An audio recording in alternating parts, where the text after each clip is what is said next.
The resounding echo of Roka's defeat still reverberated in Turul's ears as he rushed past the unconscious giant and through the main tower's doorway leading to the dungeon.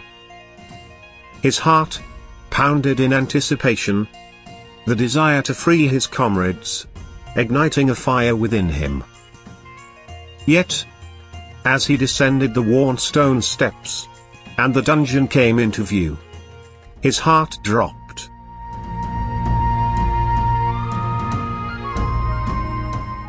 The dimly lit dungeon, expected to be filled with his fellow rebels, was disturbingly empty.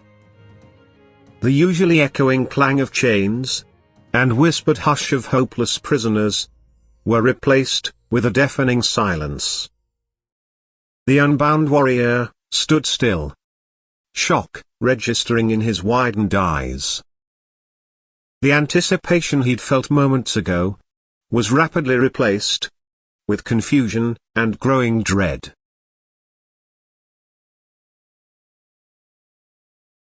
His mind raced as he tried to comprehend the surprising turn of events. Had they been moved? Or was it worse?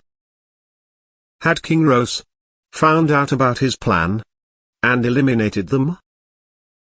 His heart clenched at the thought.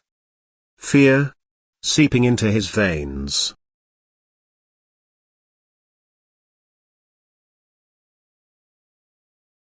The dungeon's cold silence echoed ominously, each chilling whisper pushing the young rebel to act.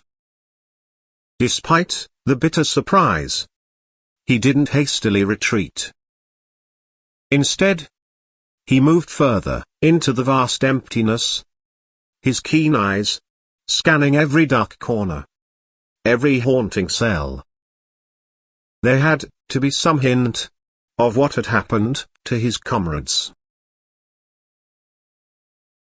Turul cautiously ventured into each cell, his gaze sweeping across the hard stone floor, the rough walls, and the chained cuffs, lying cold and abandoned.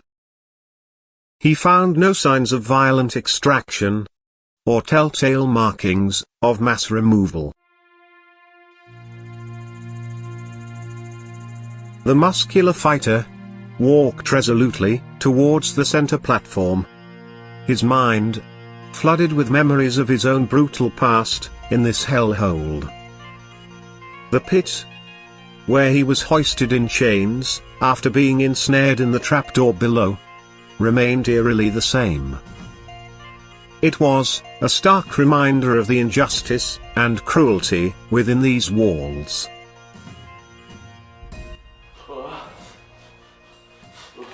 Then, the ghostly silence of the dungeon was broken by a soft, barely perceptible sound. It was so low that, at first, Turul thought he had imagined it. But then, it came again. A low grunt, echoing in the chilling silence.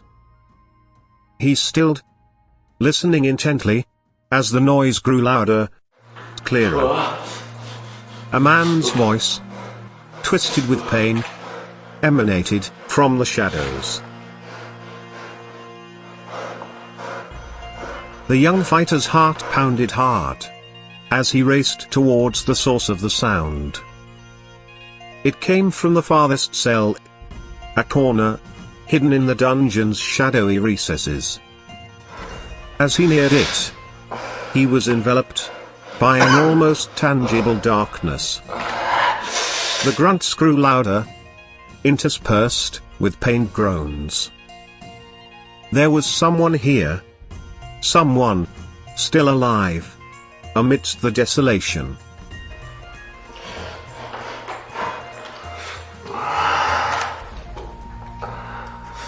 In the gloom, Turul could make out a figure, huddled on the damp floor, enveloped in a tattered blanket.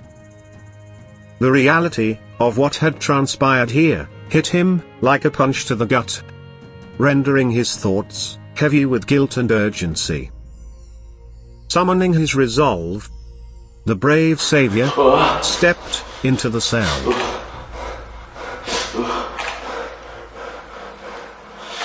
With a weary sigh, he bent down, reaching out to the figure shrouded in the threadbare blanket.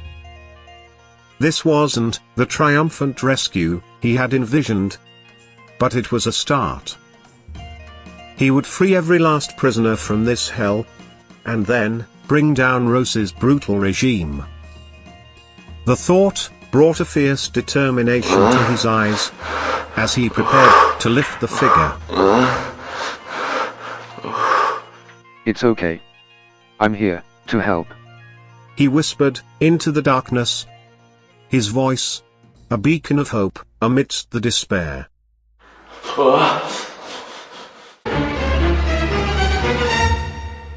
The defiant hero's reassurances were cut short as that figure sprang to life. In one swift movement, the blanket was discarded, revealing the menacing silhouette of a man wielding a knife. The attacker lunged at him, the blade catching the dim light as it aimed for his abdomen. Caught off guard, Turul managed to spring his body away just in time. His movements were those of a seasoned warrior, reactive and precise, even in surprise. Had it been anyone else, the attack might have been fatal. Still, the blade found its mark, slicing across his chiseled abs. As the pain seared through him, he grunted, a low sound of shock and defiance. Though not life-threatening, his wound was a deep gash that would serve as a warning for the battles to come. In an instant, the resilient warrior was back in fighting mode.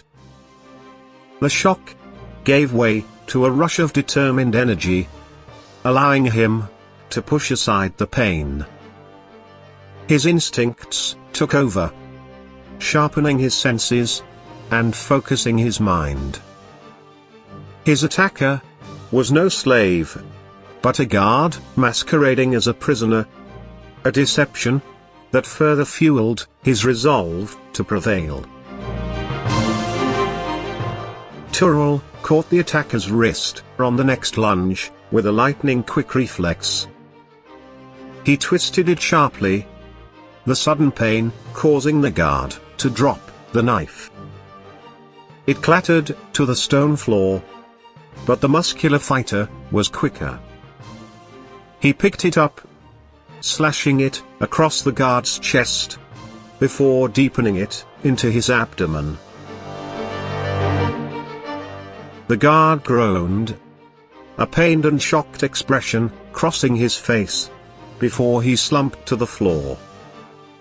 Turul let out a breath he hadn't realized he'd been holding, his gaze hardening as he looked down at his fallen opponent. Still reeling from the sudden ambush, the enduring fighter looked down at the fresh wound on his abs. It was a deep cut, blood oozing from the gash and staining his hardened muscles. Clenching his teeth, he pressed his hand against the injury. Though momentarily shadowed by the twists of deceit and attack, his hope to rescue his comrades remained firm and unbroken. The sense of urgency grew, sharpened by Roka's deliberate delay and the surprise guard's assault. Every instinct told him that his plan was no longer a secret, that Rose was lying in wait, prepared to quash his rebellion. Once a path to salvation, the underground dungeon had revealed itself as a trap. With a clear understanding of the dangers, he ascended back, making his way towards the castle's deck of the main tower, guided by the unwavering beacon of hope.